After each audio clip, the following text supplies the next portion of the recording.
আসসালামু আলাইকুম। আসলে ইটের জবাব পাথর দিয়ে দিতে হয়, সেটা কিন্তু ইন্ডিয়া দেখাই দিছে। কামটা দেখো, 24 ঘন্টার ভিতরে কেলমা, ভাই ভয়ঙ্কর লেভেলের কেলমা দেখাই দিছে জিম্বাবুকে।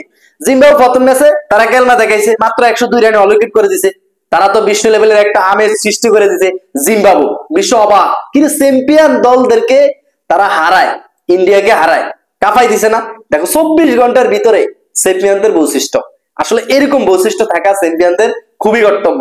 সেই বৈশিষ্ট্যটাকে কিন্তু আজকে ইন্ডিয়া কাজে লাগাই দিছে।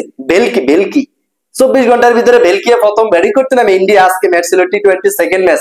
24 ঘন্টার ভিতরে তাদের কেলমা, তাদের সুমুল কিং আজকে ওপেনিং করছিল কিন্তু ভালো করতে পারে না। কিন্তু অভিষেক শর্মা কিন্তু আগের ম্যাচে খারাপ করছে, বাট আজকের ম্যাচে মামার কামটা দেখো, কি লেভেলের একটা খেলা দিচ্ছে। 47 বলে তিনি 102 রান, 8টা ছক্কা। এরপরে তাদের ঋতুরাজ গায়কোয়াড়, সেই কামটা দেখো 77 রান করছে। এরপরে তাদের রিঙ্কু সিং আজকে 48টা রান করছে, একদম পথে পথে করে দিছে। 134 রানে জিম্বাবুকে ডিরেক্ট খেয়ে দিছে। আসলে কালকের দিনটা ছিল ইন্ডিয়ার জন্য একটা খুব দুঃখের দিন। কারণ হচ্ছে দেখো, তারা জিম্বাবুর সাথে লজ্জাজনক হার বহন করছে। আবার তাদের লিজেন্ড চ্যাম্পিয়ন্স খেলা চলতেছে, সেখানে ছিল পাকিস্তান ভার্সেস ইন্ডিয়া। সেখানে কিন্তু পাকিস্তান প্রথম ব্যাটিং করতে নেমে বড় ধরনের স্কোর ধরাই দিছিল। সেখানে কিন্তু পরবর্তীতে ইন্ডিয়া ব্যাটিং করতে নেমে তারা শেষ দোষে গেছে, 188 রান মনে হয় নিছে। এরপরে আর নিতে পারে না, ম্যাচ কিন্তু হারছে। কালকের দিনটা ছিল ইন্ডিয়ার জন্য খুবই দুঃখ।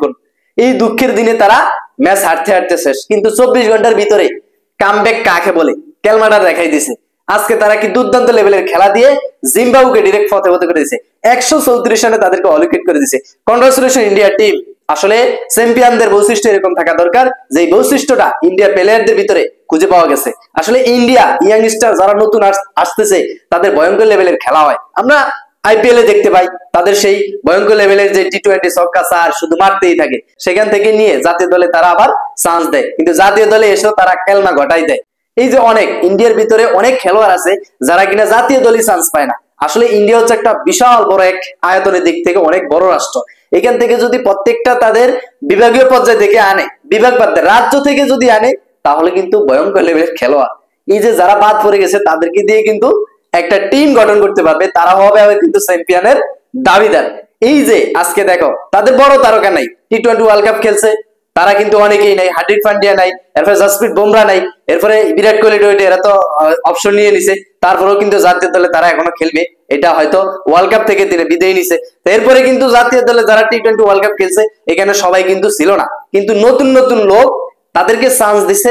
প্রথম ম্যাচে হয়তো তারা ক্যাপাসিটি বুঝতে পারে না, সেজন্য হয়তো হয়ে গেছে অ্যাক্সিডেন্ট একটা। কিন্তু এই 24 ঘন্টার ভিতরে তাদের কামব্যাকটা ছিল দুর্দান্ত লেভেলের। আজকে ঋতুরাজ গায়কোয়াড়, এরপরে তাদের অভিষেক শর্মা, এরপরে রিঙ্কু সিং কঠিন লেভেলের খেলা দিছে। আসলে ইয়াংস্টারদের কেলমা, তাদের কিন্তু ভবিষ্যৎ খুবই উজ্জ্বল, কারণ ভবিষ্যৎ আরো ভয়ঙ্কর লেভেলে আসতেছে। তো ভিউয়ার্স, আজকে ভিডিওটি এই পর্যন্ত। ভিডিওটি যদি ভালো লাগে চ্যানেলটিকে সাবস্ক্রাইব করে রাখবেন পরবর্তী ভিডিওগুলো পাওয়ার জন্য। আল্লাহ হাফেজ।